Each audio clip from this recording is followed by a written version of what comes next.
Hi, everyone. I wanted to take a moment to address Michael's concerns and to thank Michael for speaking up.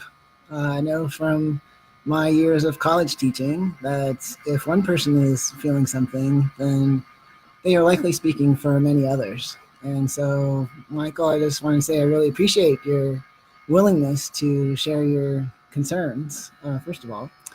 As a Sagittarius, it was my birthday just last week. I find honesty and directness really refreshing. And so I'm grateful for the opportunity to clear the air and to better explain who I am and what I'm up to. So, first of all, I just want to make it clear that I'm not looking for 500 special people. I believe that all of us are special people, and how to know whether you are one of the 500, whether that is about being part of this group or to work with me beyond this group, is simply whether you feel called or not, whether you get an inner yes, which is really up to you. And I don't expect folks to have a strong inner yes at this point because you don't really know me at all. And I really want this group to be about you and about what you might be going through. But I can see from Michael's comments that we can't really move forward together until you know a bit more about me. So my life mission, my whole purpose for existing is to transform human consciousness. The collective reality that we are currently creating is so extremely painful and totally unnecessary, in my opinion, because it is simply based in limited thinking, primarily the worldview of white colonizers. So, for instance, the very painful belief that there isn't enough to go around, that we all must fight and compete with one another for our own survival in some terrible game of musical chairs, because the only way to get our needs met is by dominating others. And so I have spent my entire career helping people to recognize these limiting beliefs, that gender is a binary, for instance, and to cultivate new understandings, specifically around our interdependence, largely for selfish reasons, because as a highly sensitive person, I find it extremely difficult living in the conquering mentality of our current cutthroat, aggressive, dehumanist world. So I am one of the canaries in the coal mine, so to speak, as I think many gender creative people are. So I have a strong desire to create a new world based on kindness and interconnectedness, empathy, integrity, collaboration, nurturing, because I really need that for my own survival. And I'm tired of waiting around for other people to create it for me. So I've been out here trying to do this work on my own for about the past 15 years, largely as a college professor, which was my career of choice, and part-time as a spiritual teacher. And when Trump was elected, my life mission was activated in a deeper way, and my inner guidance let me know that it was time to step out in a bigger way, to leave the sort of safe refuge that I had found at the university, to bring my message and teaching to a broader audience, to basically shift from full-time college teaching and part-time spiritual teaching and counseling to full-time spiritual teaching and counseling and part-time college teaching. So I left my department at the university, which was Women's and Gender Studies, and have been cultivating a platform beyond the university ever since, especially through writing and public speaking and one-on-one counseling. And in my work in the world, then I've largely been embodying the message, which is the basis of this group. So I've been using the special skills and knowledge that I have as a trans person to teach and lead cisgender people. And I thought that this was how I could have the greatest impact. So my other book that I've been working on, for instance, is called Transgender Wisdom, What I've Learned About Gender and Life from Living in the Gray Areas. And it is part memoir, part gender studies, and part spiritual teaching. And its purpose is largely around not only helping cisgender people to better understand my own vantage point in life, the things that I know due to living outside of the binary, but also to help them to be more open to this massive collective evolution that humanity is undertaking right now, in part by sharing how I had to overcome my own fear of and resistance to change due to being a trans person whose life path is all about transformation.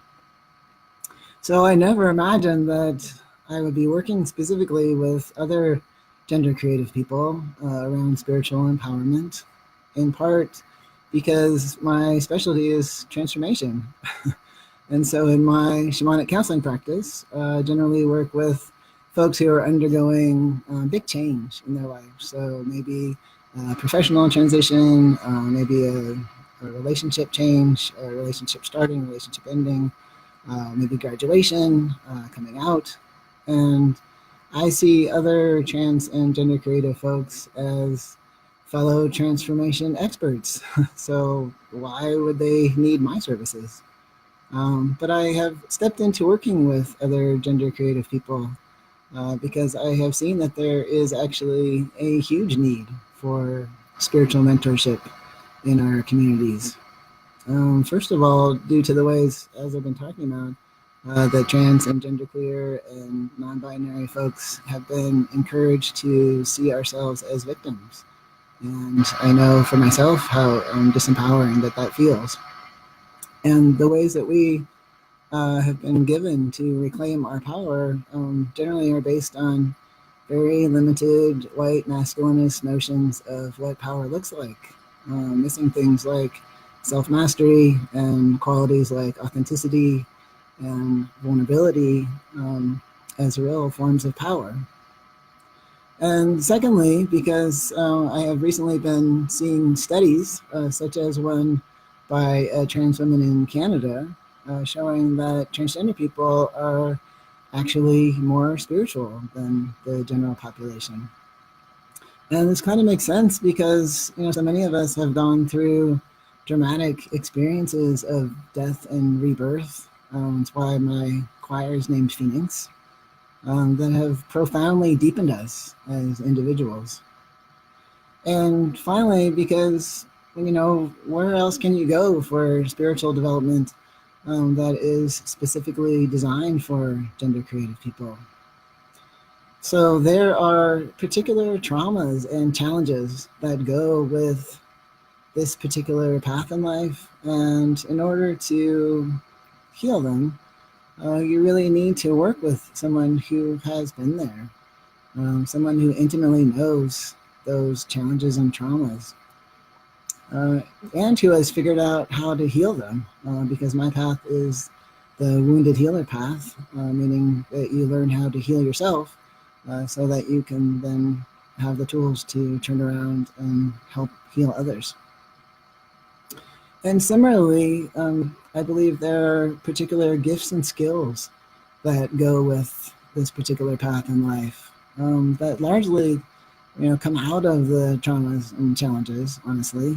And to bring those out and strengthen them and to best utilize them, it also takes someone who can see them and can help cultivate them. And most cisgender people have been so trained to see themselves as superior to gender creative people that it is hard for them to imagine and perceive that gender creative people might have special talents and skills that they might need to learn. And, doing spiritual empowerment work, both exploring our wounds as well as our gifts, is very, very vulnerable. It requires diving deep into ourselves which really requires feeling safe. And I have done my own spiritual development work entirely in communities of cisgender people, where I was usually the only trans-identified person. And while I received tremendous benefit from all of those communities, they all also have been super hurtful and wounding along the way. So I'll just give a couple of examples of those. So I've had to work with the local Dances of Universal Peace communities here in Colorado for 6 exhausting years to try to move them away from their habit of dividing up the chanting into men and women. And many of them now use higher voices and lower voices, but this is still inconsistent. And so it's been challenging for me to really be able to relax into what is otherwise a really spiritually nourishing practice for me.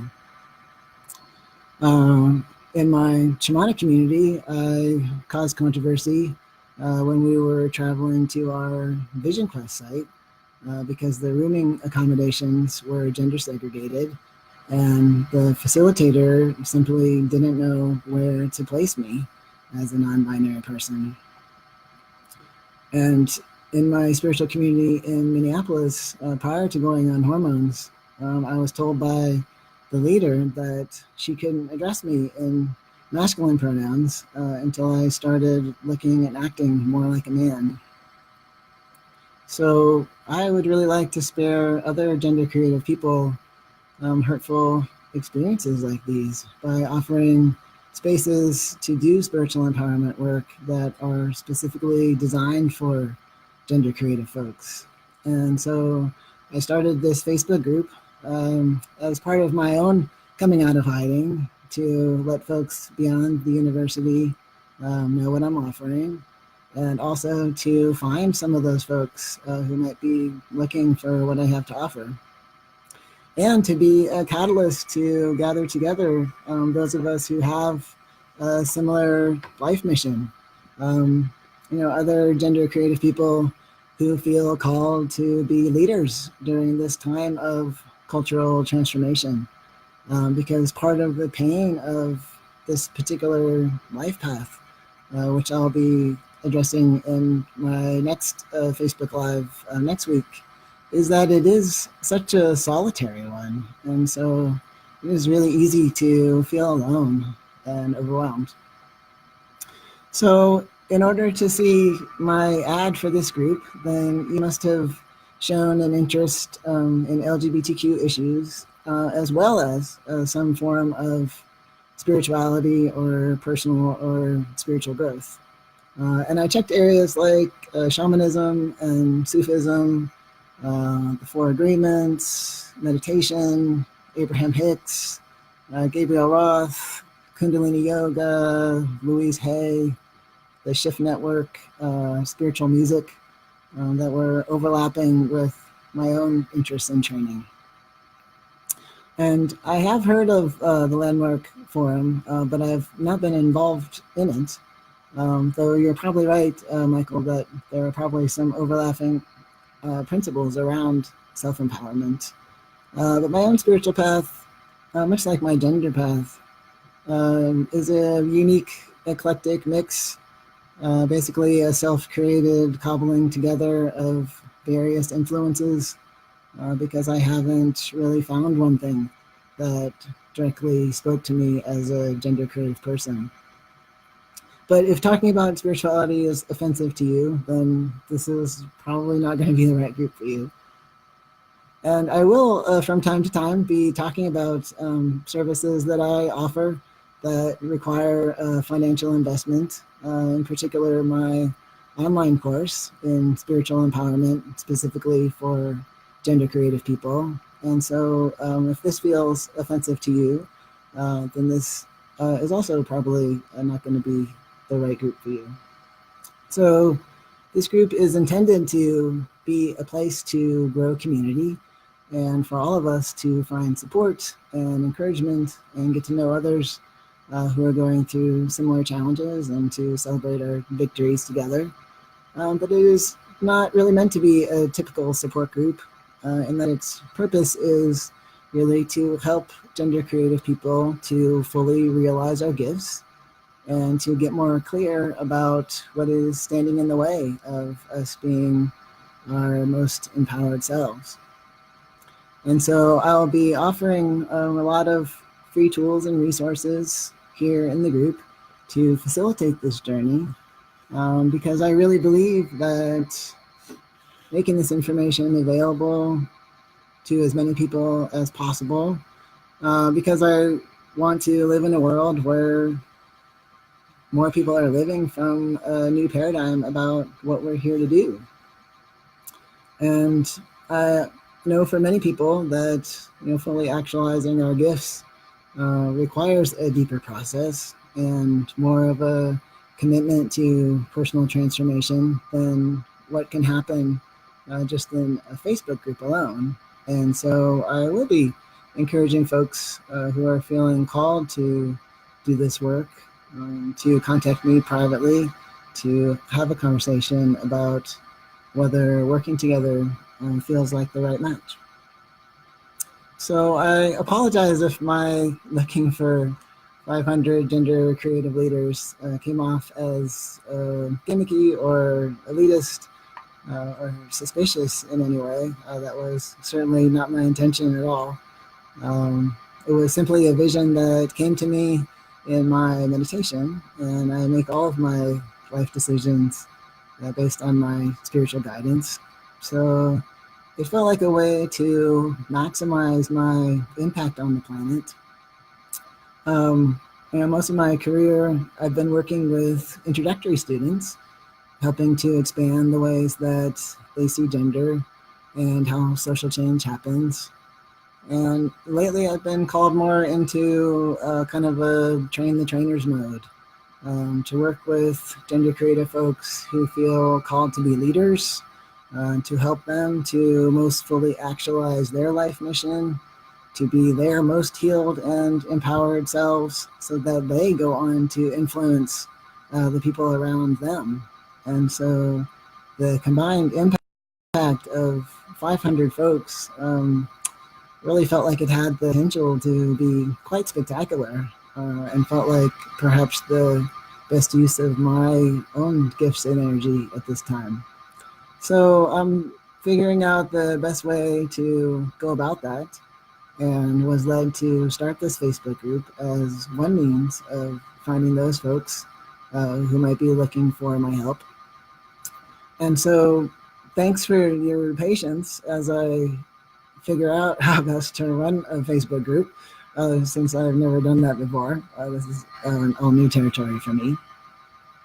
And I really want all of us to heal whatever is standing in the way of us being our most joyful and thriving and empowered selves, because I do believe strongly that the world needs us right now, that gender creative people have a very special and important role in our current evolutionary shift as a species, in part because we are experts at transformation. And so we are meant to help lead people through this big, scary, liberating change in consciousness. Because most of us, we've been there ourselves. So we intimately know how exciting and terrifying that big change can be. And we are well beyond where most mainstream people are currently stuck. And this is what motivates me in every aspect of my life. So, I don't blame people for being skeptical. In contemporary society, who can you trust? Especially as a gender creative person who has been hurt over and over again.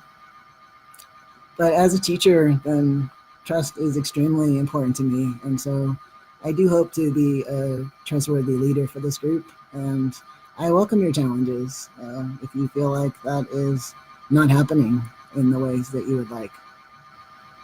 And so thanks for listening.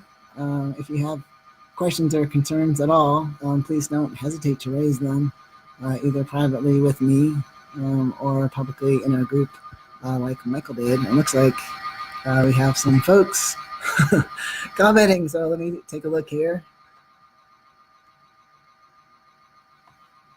Looks like we have another Sagittarius in my choir, Phoenix. Then like half of our choir all have our birthdays over these couple of weeks, and so I think that the Sagittarius path and the trans and gender creative path has a lot of overlap.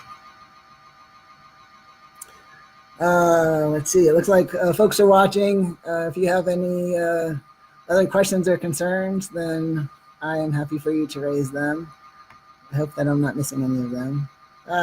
Yes, Michael. Thank you for more clearly defining your interest in this. Yes, for those of us on intense spiritual paths. I agree we need to communicate with each other and share our learning and mentor each other. I wouldn't put a limit on the number of those of us that can benefit from what you have begun. Well, thank you for that. Yeah, 500 is just the number that came to me in my meditation, just as a exciting starting point, I guess. I usually have about 150 students a semester, so that's about 300 a year. And so 500 was feeling like, okay, that's going to be a significant commitment on my part. And so I look forward to joining with you in that work. Yeah, it looks like Michael is mentor for Jay, so that's terrific. So yeah, thanks so much, especially I know this is longer than my usual Facebook Live, so I appreciate your comments and I appreciate your listening, and enjoy the rest of your weekend. And if you have other questions or concerns that come up in the meantime, then reach out and I can address those at a future time. So I will talk to you more next week.